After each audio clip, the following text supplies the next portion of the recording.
中俄西部联合2021军演在宁夏持续展开，目前正进行第一阶段的联合筹划演练。这次演习实现了中俄联演史上的多个首次。俄罗斯媒体称，对被迫对抗美国及其盟国日益增长压力的中俄来说，这次演习意义特殊。两国通过在军事领域展现高度互信，向西方发出信号，离间中俄不会成功。俄罗斯媒体对此次演练展开大篇幅报道。俄罗斯高度聚焦在宁夏金铜峡合同战术训练基地的联合指挥部，因为从本周二早上开始，中俄双方指挥员就在这里进行联合筹划，双方重点演练联合判断情况、磋商方案、组织协同等内容。俄媒对演习细节非常关注，比如在联合指挥部看不到一顶帐篷，全部都是可以随时移动的方舱。联合指挥部具备设备集成度高、指挥作业席位充足等特点，探索了野战条件下战役级指挥所开设的新模式。在这次联合筹划中，中俄双方首次启用了专用版指挥信息系统，这样可以实现两军情报互通、指挥互联、行动互融。通过这套系统，我们构建了纵向到底、横向到边、全网互通、全时互联、全域可视、全程可控的指挥链路，最大限度聚合指挥资源，释放指挥效能。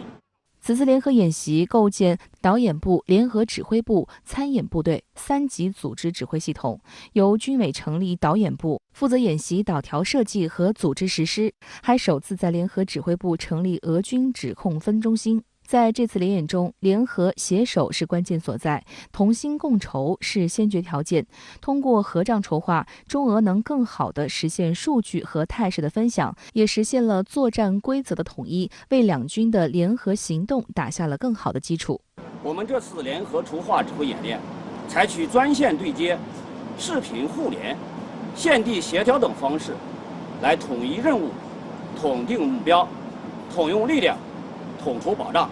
确保形成联合作战决心方案。此外，这次演习区分联合筹划、陆上进攻2个阶段组织实施。第一阶段重点演练联合指挥部判断情况、磋商方案、定下决心、组织协同等内容。第二阶段重点演练展开联合作战布势，对敌实施饱和火力突击，综合毁瘫敌作战体系，纵深清剿追歼残敌。俄方派出参演部队有俄军东部军区机械化部队某分队、空军苏30 SM 战斗机与防空部队。与以往相比，本次演习兵力火力密度有很大提升，在面积不足48平方公里的狭窄空间内，40分钟投入1万余人，各型飞机200多架次，装甲装备200多台，火炮100多门。俄罗斯红星电视台强调，这是新冠肺炎疫情爆发以来少有的大规模跨国联合演习，也是俄罗斯所参加的最大涉外联合军演。这次演习中，新型武器装备占比达81.6%，空警500、歼20、歼16、察打一体无人机和新式装甲突击车将成体系出动。新制作战能力有明显提升，战法打法也有很多创新，比如运输直升机单机6绳索降、直升机超低空隐蔽突防、大规模伞降和重装空投、远程精确打击、无人机零机精确打击等等。在这次演习中，俄军在演练中首次使用中方提供的武器装备，包括火炮、战车等中国先进现役装备。中方在演习开始前特意教授俄军官兵使用中国武器装备的方法。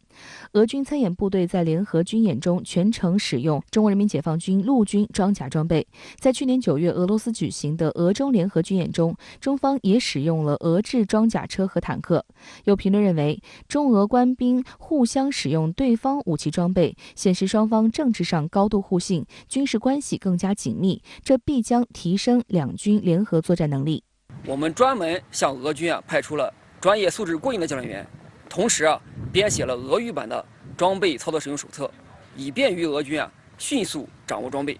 那么俄军进驻的当天下午就掌握了装备的基本操作。第二天我方同俄方就共同参加了联合训练。应该说，在相互使用对方的武器，从本质上来讲，它就是军事互信。我们知道，武器装备本身来讲，它具有一定的密集的。如果说教授对方使用自己的武器，那就是把这些诸元、把这些参数公开。它只有一个本质的东西，那就是军事互信。所以在这种情况下，通过这种方式增加军事互信，在未来有可能共同面对威胁的时候，那么这就达到一个武器使用的互通性问题。俄罗斯生意人报文章称，俄罗斯和中国在宁夏启动西部联合2021军事演习，对被迫对抗美国及其盟国日益增长压力的俄中来说，这次演习意义特殊。两国通过在军事领域展现高度互信，向西方发出信号，离间俄中不会成功。俄高等经济大学专家瓦西里卡申说，这次演习是俄中两国军人今年将参加的一系列重大演习的开端。一年内，两国军人同时举行3场大型军演和其他定期活动，可被视为对美国在俄中边境附近不断增强军事活动的一种回应。以英美媒体为代表的西方媒体又在不断借这场演习渲染所谓的中俄威胁。美国《太阳报》发布报道宣称，中俄已经联合起来，这场由中国和俄罗斯军队参与的演习向西方发出了令人不寒而栗的信息。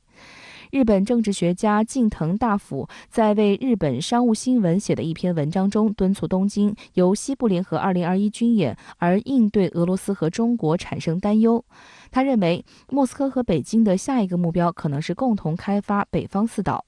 西部联合2021中俄军演，它所体现的是如何构成大国之间的军事关系，这种关系是合作还是对抗？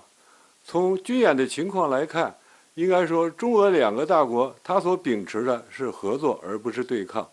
是维护地区和平而不是挑起战争。从近期我们看到发生的几场局部战争来看，以美国为代表的西方国家，他们搞联合军演，最终我们看到变成了战争新的这种模本。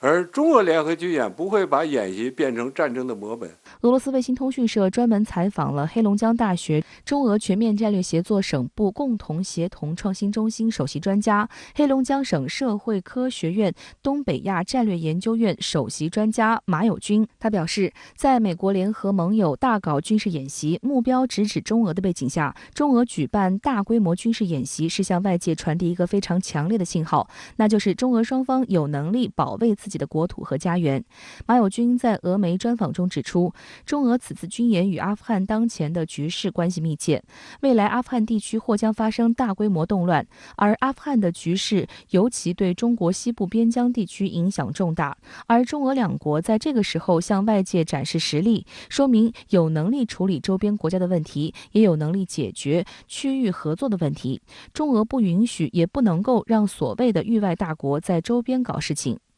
而中国国防部新闻发言人吴谦此前就曾表示，中俄西部联合2021联合军演，其目的是进一步强化中俄全面战略协作伙伴关系和战略互动，提高两国军事合作水平，展示中俄共同打击恐怖主义、维护地区和平稳定的决心和能力。演习并不针对某一个具体国家或者特殊对象，演习最大目的是再一次提升两国两军之间的战略互信，为维护地区安全稳定做出新的积极贡献。